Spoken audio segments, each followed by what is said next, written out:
नमस्कार, कैसे हैं आप लोग। मैं हूं हिमानी श्रोत्रिय। बुलेटिन की शुरुआत करते हैं, जहां केंद्र सरकार ने वीआईपी सुरक्षा में बड़ा बदलाव किया है।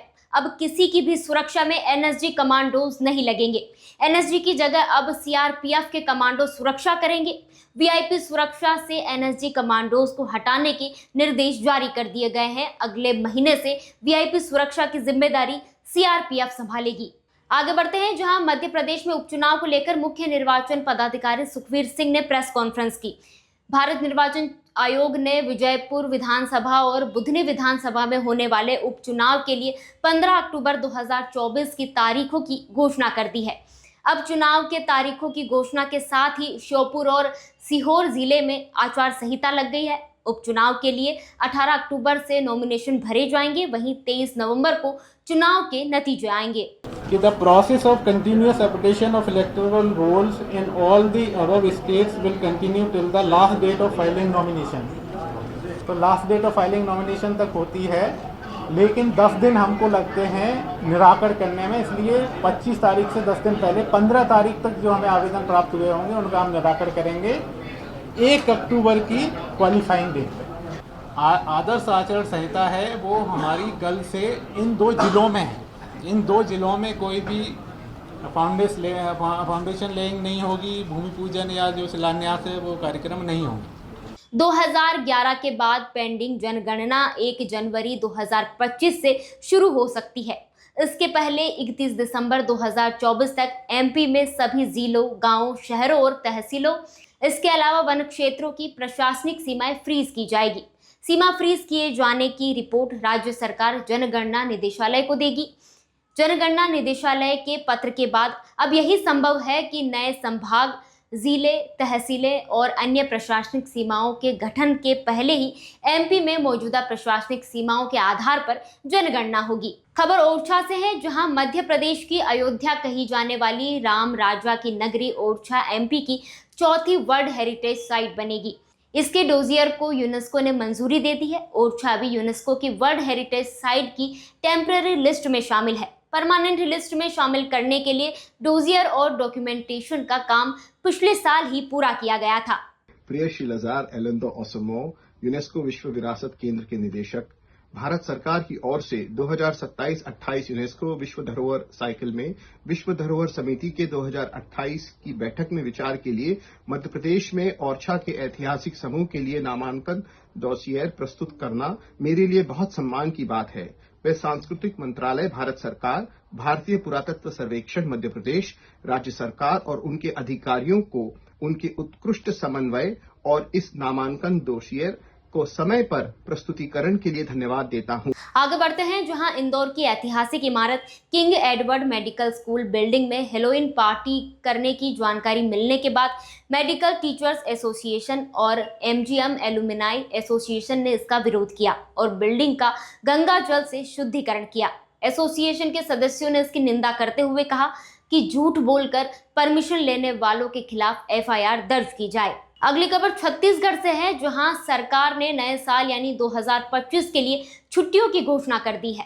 इसमें 25 सामान्य और 55 ऑप्शनल लीव शामिल है। सरकारी कर्मचारियों को बिना काम 150 से अधिक दिनों का वेतन मिलेगा। 365 में से करीब 200 दिन ही काम करना होगा। छत्तीसगढ़ एसआई भर्ती परीक्षा परिणाम को लेकर अभ्यर्थियों ने फिर मोर्चा खोल दिया है। बड़ी संख्या में अभ्यर्थियों ने गृह मंत्री विजय शर्मा के बंगले को घेर लिया। इससे पहले गृह मंत्री ने आश्वासन दिया था, लेकिन रिजल्ट जारी नहीं हुआ। अभ्यर्थियों का कहना है कि जब तक रिजल्ट जारी नहीं होगा वे वहां से नहीं जाएंगे। वहीं दूसरी ओर राज्य सरकार ने हाईकोर्ट के आदेश पर अमल करने के लिए अतिरिक्त समय मांगा। इस पर कोर्ट ने राज्य सरकार को 15 दिन का समय दिया है। आगे बढ़ते हैं, जहां बालाघाट में बिरसा थाना पुलिस ने अंधे कत्ल का खुलासा किया है। 15 सितंबर को रोड किनारे एक पेड़ पर अज्ञात व्यक्ति के फांसी लगने की सूचना मिली थी, जिस पर परिजनों ने हत्या की आशंका जताई। जब जांच की गई तो पुलिस को कुछ लोगों पर शक हुआ तो उनसे सख्ती से पूछताछ की गई तो आरोपियों ने अपना जुर्म कबूल कर लिया। आरोपियों ने बताया कि मृतक ने उन पर झूठे केस करवाए थे और उनके खेत और घर में आग भी लगा दी थी। इतना ही नहीं, आरोपियों को जान से मारने की धमकी भी दे रहा था, जिससे तंग आकर आरोपी ने मृतक को रास्ते से हटाने के लिए ऐसा प्लान बनाया। 4 आरोपी यहाँ पे टेकचंद पटेल, दिनेश साहू, रोमन साहू और चौथा व्यक्ति है राखी लाल।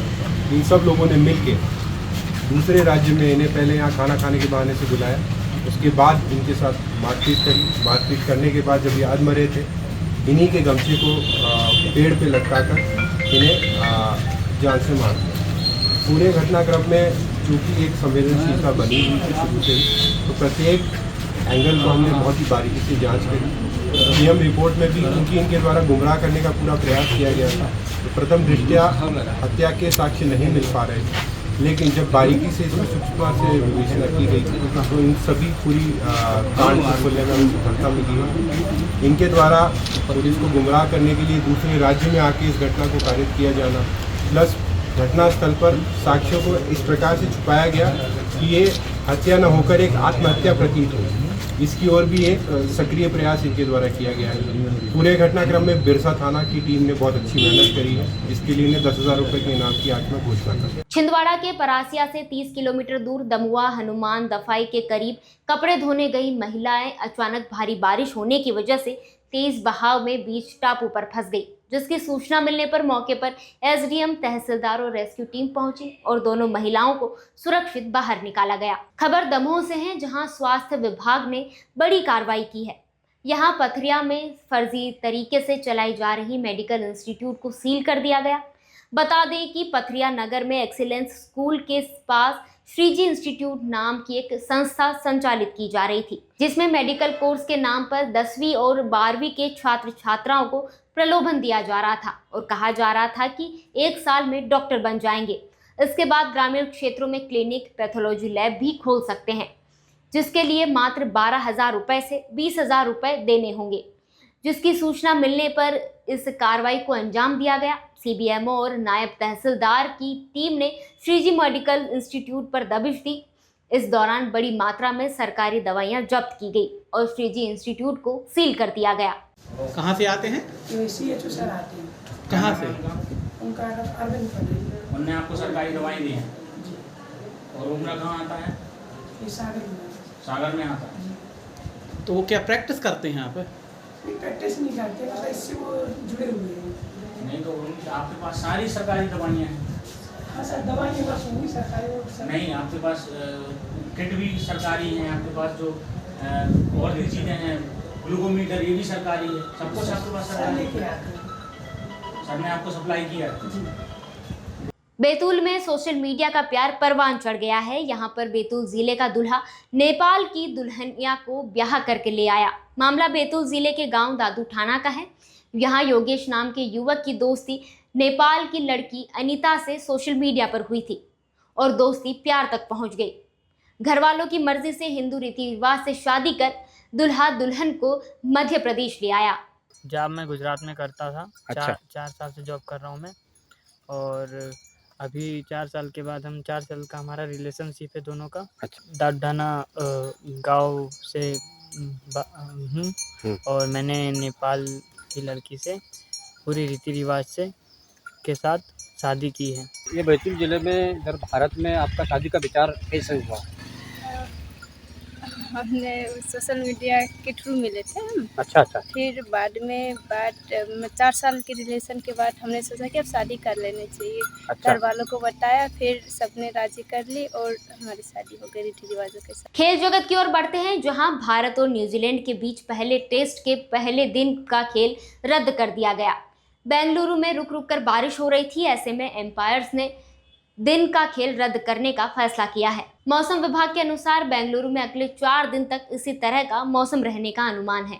प्रियंका चोपड़ा के पति और सिंगर निक जोनस का एक वीडियो सोशल मीडिया पर जमकर वायरल हो रहा है। इसमें निक जोनस स्टेज छोड़कर भागते नजर आ रहे हैं। कहा जा रहा है कि निक के माथे पर किसी ने लेजर लाइट पॉइंट कर दी थी, जिसके तुरंत बाद ही उन्होंने स्टेज छोड़ दिया।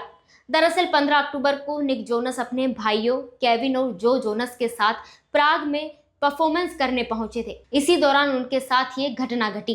फिलहाल बुलेटिन में इतना ही। ऐसी और भी खबरों के लिए देखते रहिए, सुनते रहिए और पढ़ते रहिए नेशन मिरर।